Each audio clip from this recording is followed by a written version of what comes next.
Wi-Fi'ing жоқ bu emne. Төлөнелік. Бұл өте манесі жақшыр да, мындай. Кимге суктануу?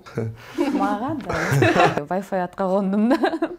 Анчамча айнып та тұрыш керек тем, скромный бола өрбей. А мага жағат. Же шылдыңда отқан түшінбейсің, же чынеле кит болу отқан түшінбейсің. Уялып жүрөм. Неге уялып атасыз? Билбейм шундай. Wi-Fi'ing жоқ bu emne. Төлөнелік. Төлөсі болбой бұл не. Болсо керек. WhatsApp'ın қандай әлі. Өзгөрелік. Телефон çalбасаң оу. SMS жазбасаң оу. Сүйеріңді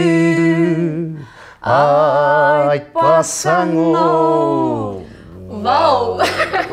Урматтуу көрүүчү, мына Вау аталышындагы чыгарма.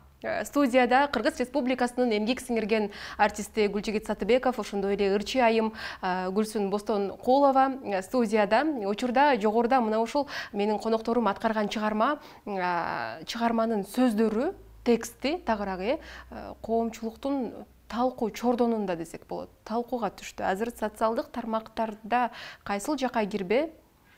Wi-Fi, Вау, ырды хайп үчүн жаздыргансыздарбы?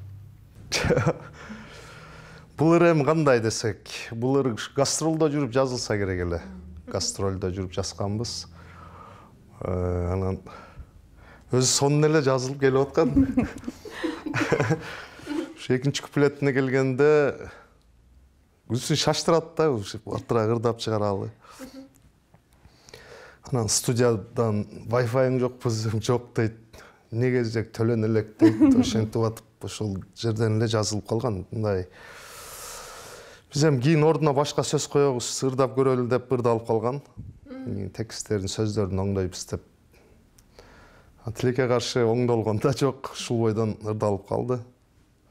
Азыр айтып калбадыңызбы студиядан депчи? Демек бул экөөңүздөрдүн диалогуңуздардан эле келип чыккан текст. Ошо диалогтон улам келген, бул сөздөр? Бул өзү ыр негизи ошондой ыр болчу, диалог. Бул кыз жигиттин ортосунда бир диалог. Мааниси ошондой эле. Саймадан акция 55% арзандатуу. Айына болгону 580 сомго секундасына 100 мегабитке чейин интернет жана үйдөгү телевидение.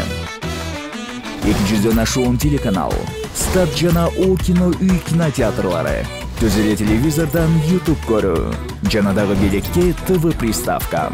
Сайма толук кошулабыз. Гүлсүн айым, Гүлжигит мырза сизди шаштырып чыгарып салды, жакшылап текстин үстүнөн иштеп чыкмакпыз деп атпайбы, жакшы болмок депчи. Чын эле ошондойбу? Негизи адатта чыгармалар айлап, жылдап жаралат эмеспи? Анан сиз эмне себептен авторду шаштырдыңыз? Негизи же ушул варианты сизге жагып туруп алдыбы? Гүлжитбек айтмакчы, чындап шашмамын. Баягы өлүмдөн башкасынын баары баягы батыраак болгон жакшы дегендей. Гүлжитбекке негизи характери баягы көл адамго, кенебет эчтекенинчи. Качан мону жазалы, тигинтели деп эметип жүрүп, кыскасы ушул баягы жаңы айтып кеткендей жазылып калган. Кийин сөзүн которолу деп ошондо эле клип баштаганбыз. Анан сөзүнүн айынан клипта бүтпөй жүрдү, 3 жыл сүрөлүп жүрдү. Дагы тартылып, арасынан өчүп калган жерлер да болду, жакшы кадрларчы, аябай сонун кадрлар өчүп калды. В общем, ушул клип 3 жылга созулду да. Анан быйыл бүттү араң. Анан ошо 3 жылда, конечно, шашам да анан кийин. Сөзүн которолу деп Гүлжитбекке болбой эме кылып көңүлдөнбөй туруп алды. Анан кетире береличи ушул сөз менен. Анан как раз ошондо бул аранжировканы Ильяс Абдразаков жазган. Ошого барып экинчи куплетин өзгөртөлү десек, баягы минусу жок экен. Ошо менен проект жок экен. Аны таппай калдык. Ошо менен калып кетти. Ошо менен ырдалып чыгып калды. Жанагы экинчи куплети ошол Wi-Fi'дан башталган саптарды айтып атасыздар да, Ооба. Гүлжигит мырзанын көңүлүндө толбогон саптар ошол Wi-Fi'дан башталган. Ошолор болчу, ооба. Мага жагат. Айтып атам Гүлсүнгө тура эле кылган экенбиз депчи. Азыр кайра ошону айтпайбы, тура эле кылган экенбиз, ошону алмаштырбай депчи. Ырдын аталышычы вау. Неден улам идеясы, эмнени билдирет, эмнени түшүндүрөт? Вау. Вау, бул мындай кандай десек, суктануу десек болобу? Кимге суктануу? Мага да. Чынында мындай болот деп такыр күткөн эмес элем да. Мен деле ойлогон жокмун. Сөйдөндөй буга 3 жыл болду да. Ошол 3 строчка, 3 катар сөздү жазыш үчүн 3 жылдан бери же бир сөз туура келбейт да. Башка сөз деле коесуң. Тиги Wi-Fi жармашып эле туруп алды да, ошол жерге эч чыкпайт да. Бул ырдын мааниси кандай? Буну кандай түшүнөт? Бул өтө мааниси жакшы да, мындай түшүнгөнгө. Бул өзүнүн бул ырдын өзүнүн бир айта турган ою бар. Негизи биринчи куплети деле эмеде, ал бирок айтылбайт да. Мынчалык карайт неге? Жактың эле, жубайың жокпу эмне? Ошондой да. Оюңду айтчы эмне? Сендикинде. Бир кыз кирип келди, ресторанда, рестобарда бир бала отурат, ошондой бир кыялданган элем да. Вау. Неге карайсың? Жактың эле, ушундай. Андан кийинкилери экөө кол кармашып кетет, бири-бирине сүйүүлөрүн арнайт. Жаман эмне болду бул жерде? Ырдады. Бир туугандарыма чалат экен, "Не, Wi-Fi'ңар жокпу" деп тийишип атат мага деп. Азыр заман ошол Wi-Fi менен, интернет менен, WhatsApp менен дегенде булар. Селестетүү кыйын го дейм азыр. Интернет жок заманда. Ырга карады тамашалуу ыр болуптур дегендер дагы бар. Аны менен катар эмгек сиңирген артисттин жаза турган, ырдай турган ыр эмес, ырыңыз өтпөй калды деп дагы жазышууда. Аларга эмне дейт элеңиз? Эми чынында элдин табытын табыш кыйын. Анан жүрөктө чыккан ырларды ырдай бериш керек го дейм. Мындай чыгармалар дагы көп да. Мен бул ырларды жанагындай кандай десем, зымы чыккан ырлар деп тамашалап коем да, баягындай Гальдеровский ырлар дегендей. Заманга жараша. Ооба. Мындай ырлар турат. Бирок өзүм ырдаганда мындай тартынып жүрөм да. Себеби баягы дагы бир дуэтибиз бар эмеспи? Туси деп студенттер жөнүндө, ошо студент кыздар жөнүндө да ырдаганбыз, жаштар жөнүндө. Ошону буюрса чыгарып коюш керек. Туси деп аябай жакшы. Чыгаргандан уялып жүрөм. Неге уялып атасыз? Билбейм, ушундай баягы. Сиз айткандай эмгек сиңирген деп атса деп. Баягы балким салмактуу ырларды ырдап жүрүп, айтор. Жеңил желпи ырларды чыгарбай сактай берет, кала берет куржунда. Андай ырлар толтура. Жеңил желпи деп атпайсызбы? Анткени менен ал ырды сиз мындай илхом келип, ушунчалык бир мындай өзүңүздүн жан дүйнөңүздөн, сиздин жүрөгүңүздөн чыккан ырлар да, Ооба. Эми ар бир чыгарма бул менин баламдай да. Анан эмнеге эмгегиңизден уяласыз дейм да? Ошол жака түшүнбөй атам. Элдин сынынанбы? Жой, балким баягы сааты чыкпай жатат да эми. Балким менин могу турпатыма туура келбеши мүмкүн ал чыгармалар дегендей да, баягы. Балким жаштар ырдап чыгат эми. Экөөңүздөрдү мына ушул вау аталышындагы чыгармага сиз өзүңүз кандай баа бердиңиз? Бул сонун чыгарма, бул кандай үчүн? Сонун. Ошол Wi-Fi эле болбосо калган жак сонун. Билбейм, азыр элдин баары жөнөтүп аткан, TikTok'ко кирсем деле ушул бар Wi-Fi ырдашып аткан. Ооба. Же шылдыңдап атканын түшүнбөйсүң, же чын эле хит болуп атканын түшүнбөйсүң. Сиз кандай кабыл алып аттыңыз азыр? Хит, бирок чын эле ушундай, мындай хайп болуп атат да? Хайп. Интернет желесинде көбүн эсе мына ушул TikTok'то пародия кылгандар, сиздерди пародия кылгандар, ошол фонограмма сыяктуу кылып ырдагандар көп болуп атпайбы? Ошолорду кандай кабыл алып атасыздар? Жакшы нерсе да бул. Бул жакшы нерсе. демек күйөрмандар же эрмек таап бердик дегендей болбосо бир жакшы көрүнүш мага жагып атат мисалы сонун бир образдарды алып чыгышып атат да ооба да бир жаш үй бүлөнүн бир образы болбосо бир ушундай бир кыска кино мындай сонун өзүнчө мага чындап жагып атат эл өздөрүнүн оюн айтат ар бир алардын ойлорун сыйлайм дегендей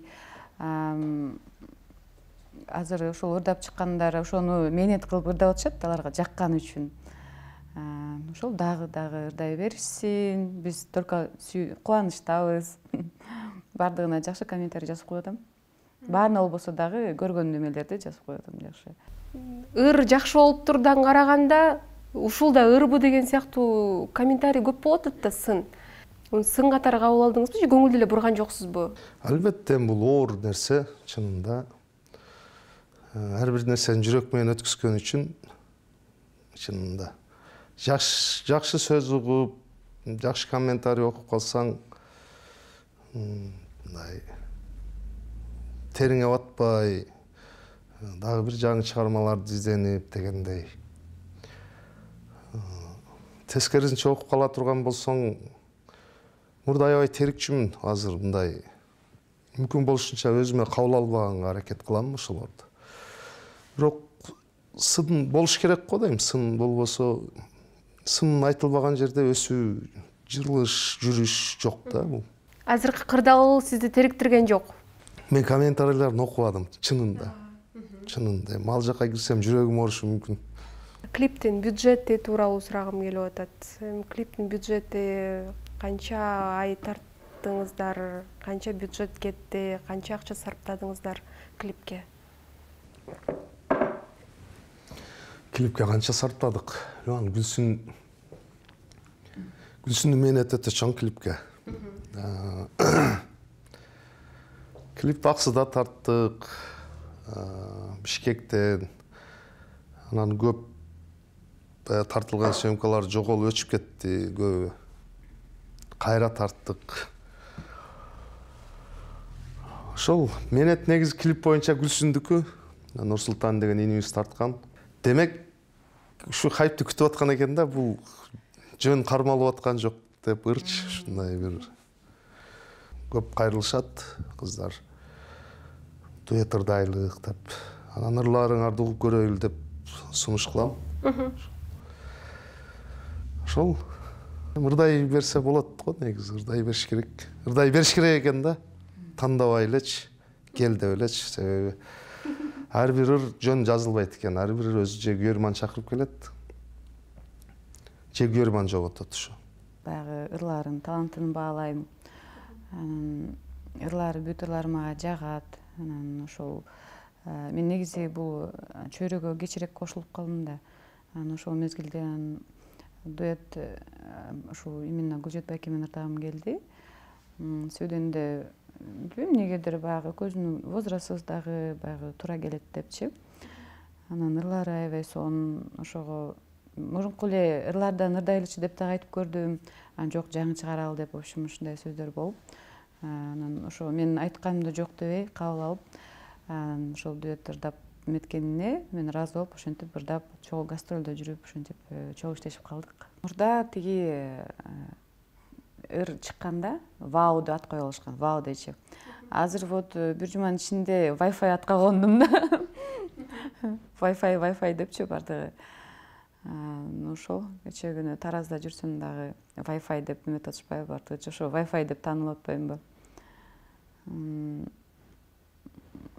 ошол эле Wi-Fi эми бул тико чыкканда бир тикону ырдаганбыз акындар жаш акындар бул ырды аябай жиликтешип бырчалашып бул эмне деген ыр эми ал убакта интернет унчалык өнүгө элек болчу анан айттым да эми бул тамашалуу ыр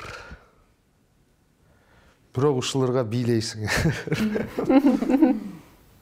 сен эл бийлесе да мен бийлебейм деди анан макул деп кийин 20 жылдыгына барып калдым барып анан тикон ырдап бердим, өзү аябай бийледи баягы. Өзү аябай бийлеп келип тамашалап сүйлөп. Анын сыңары эми мындай нерселер да болуп туруш керек окшойт. Анча-мынча зымың чыгып турбаса да болбойт окшойт. Эми анча-мынча айнып да туруш керек да, баягы скромный боло бербей. Кичине кечкере эле акылдуу болуп, акыл айта берсең да болбойт экен. Тусини күтөбүз. Туси кыздардык ушундай деген тексттери бар. Туси деп мен. Бул чыгармалар буюрса иштеп көрөлү буларды дагы. Ошону чыгаралы, эми айтып койдук. Бирок жакшы. Бүгүн анын үстүндө эфирден Гүлжигит ага сөз берип алды сизге. Эми сиз тынчын койбой, жана шашмай. Азыркыдай эле көрүнүш болсо керек, ооба. Бирок мындай шашпаңыздар. Шаштырбаңыз. Гүлсүнгө мындай ыр жөнүндө угуспаш керек да, жаңы. Жаным койбойм. Эми саат сайын чалат эми. Баягы не болду. Көрөрмандарга дагы жаңы чыгармалар күтүңүздөр, насип кылсын, ошо жаңырларды буйрусун. Негизгиси көз дүйнө тынч болсун. Негедир дагы бир чоң сыноолор күтүп тургансыйт, бирок ошолордун баарын татыктуу жеңип, ушу эл үстө той, майрам, ушундай тынччылык эле болуп турсун. Негизгиси. Рахмат сиздерге, чакырганыңыздарга рахмат, ыраазычылык айтабыз. Ал эми биздин Wi-Fi көрөрмандарыбызга дагы ысык салам айтабыз Супер ТВдан. Бар болуңуздар. Бардыңыздарга жалпы кыргыз эли аман болсун, токчулук болсун, согуш болбосун.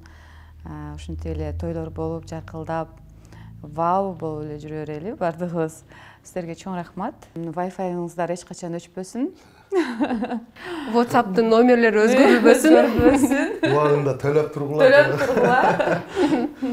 Ооба, бар болуңуздар. Эми туси менен келели. Буюрса. Жакында туси. Ыраазычылык.